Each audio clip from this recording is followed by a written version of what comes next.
Ang pagiging magulang ay isa itong malaki at mabigat na responsibilidad. Sa pagluwal pa lang ng anak ay masakit na. Pero habang pinapalaki natin sila, may mas mahirap pa. Tulad ng gumising ng maaga, magpuyat sa gabi, magka-postpartum pa.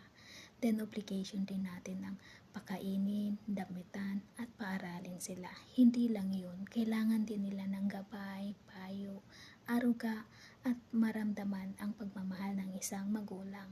Lahat ng sakripisyong yun ang huhubog sa kanila para maging isang mabuti. At sa bawat tagumpay din ng anak, doon din ma-feel ng isang parents na worth it ang pag-aaruga at gabay na ginawa nila. Pero hindi lahat ng parents ay swerte sa anak at hindi rin lahat ng anak ay swerte sa parents. Kaya be thankful ka kung blessed ka sa family member. Kaya proud of you sa mga anak at parents na may pusong tunay na nagmamahal.